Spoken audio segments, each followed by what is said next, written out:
Assalamualaikum warahmatullahi wabarakatuh. Alhamdulillahirrabbilalamin. Puji syukur kehadirat Allah Subhanahu wa Ta'ala atas rahmat dan karunia-Nya sehingga kita dapat berkumpul pada kesempatan ini dalam keadaan sehat.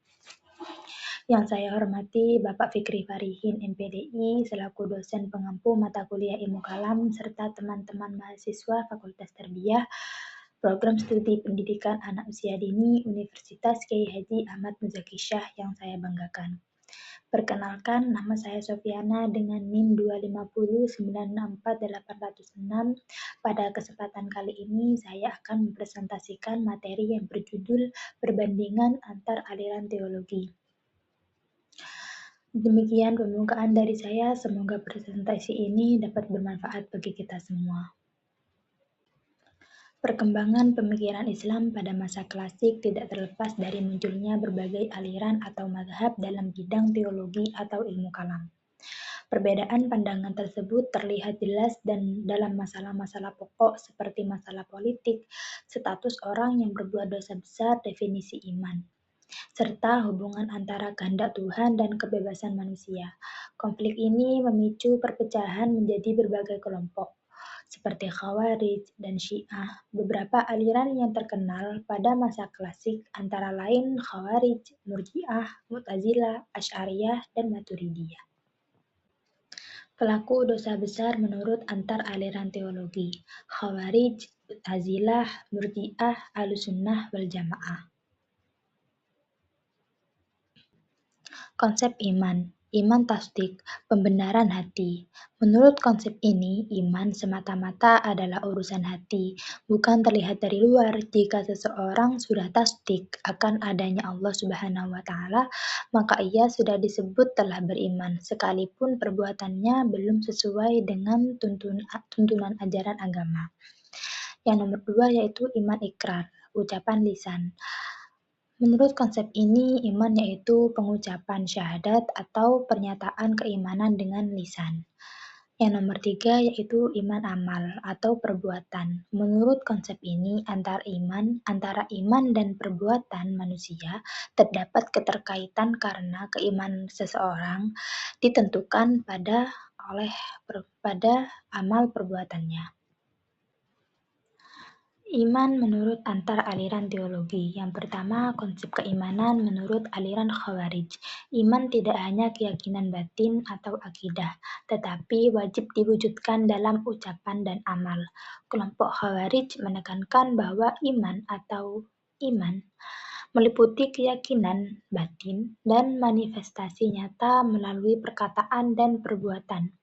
Bagi mereka, pengakuan verbal dan perilaku saleh adalah bagian tak terpisahkan dari iman, sehingga sekedar percaya dalam hati tanpa praktik tidak dianggap memadai.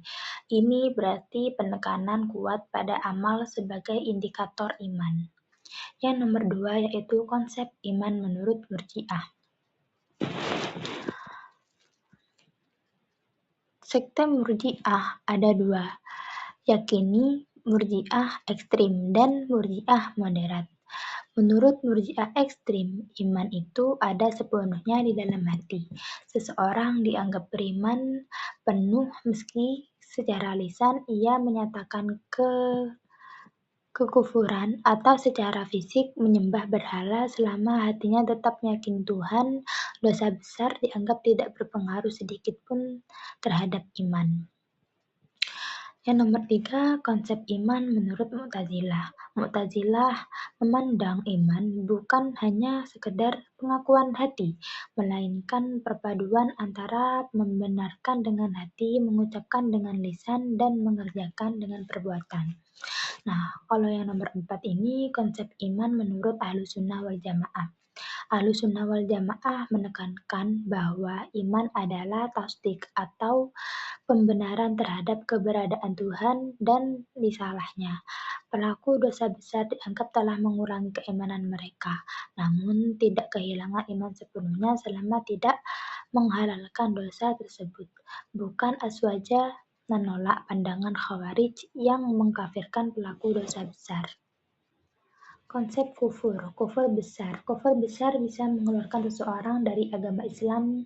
Terkadang kufur besar terjadi dengan ucapan atau perbuatan yang sangat bertolak belakang dengan iman seperti mencela Allah dan Rasul-Nya. Kemudian kufur kecil. Kufur kecil adalah kufur yang tidak menjadikan pelakunya keluar dari agama Islam dan ia adalah kufur amali. Kufur amali ialah dosa-dosa yang disebutkan di dalam Al-Quran dan As-Sunnah sebagai dosa-dosa orang kufur, dosa-dosa kufur, tetapi tidak mencapai derajat kufur besar seperti kufur nikmat. Konsep kufur menurut antar aliran teologi. Kalau menurut Khawarij, setiap dosa besar yaitu kufur akbar, judi, pelaku zina, mencuri, dianggap kafir. Nah, kalau Mu'tazilah ada posisi tengah. Pelaku dosa besar bukan kafir tapi fasik, tidak disebut mukmin. Nah, kalau Murji'ah kufur hanya mengikatkan hati dan lisan, dosa besar tidak berpengaruh. Jika Ahlussunnah, kufur hanya terjadi kalau ada pengingkaran atau pendustaan atau perbuatan yang jelas menunjuk pada pengingkaran. Dosa besar tetap dosa, tidak otomatis kufur. Perbedaan antar aliran teologi dalam memahami pelakuan dosa besar, konsep iman, dan konsep kufur. Yang pertama, perbedaan dalam kedudukan amal terhadap iman. Yang nomor dua, perbedaan dalam memahami sifat iman. Yang nomor tiga, perbedaan dalam menetapkan status hukum pelaku dosa besar. Yang nomor empat, perbedaan dalam batasan konsep kufur.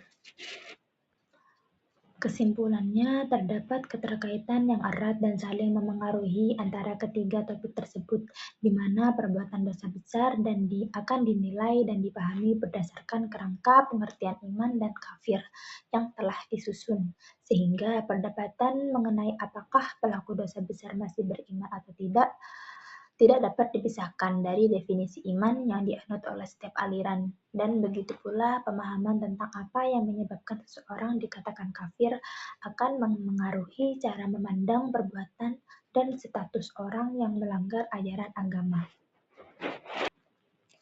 Demikian pemaparan materi yang dapat saya sampaikan. Semoga penjelasan yang tadi dapat bermanfaat bagi kita semua. Saya menyadari bahwa presentasi ini masih memiliki kekurangan, oleh karena itu saya sangat mengharapkan kritik dan saran yang membangun demi perbaikan di masa yang akan datang. Terima kasih kepada Bapak Fikri Farihin MPDI selaku dosen pengampu mata kuliah Ilmu Kalam, serta teman-teman semua yang telah menyimak presentasi saya dengan baik. Apabila ada pertanyaan atau hal yang ingin didiskusikan, saya dengan senang hati akan mencoba menjawab sesuai dengan kemampuan saya. Wabillahi taufiq wal hidayah. Wassalamualaikum warahmatullahi wabarakatuh.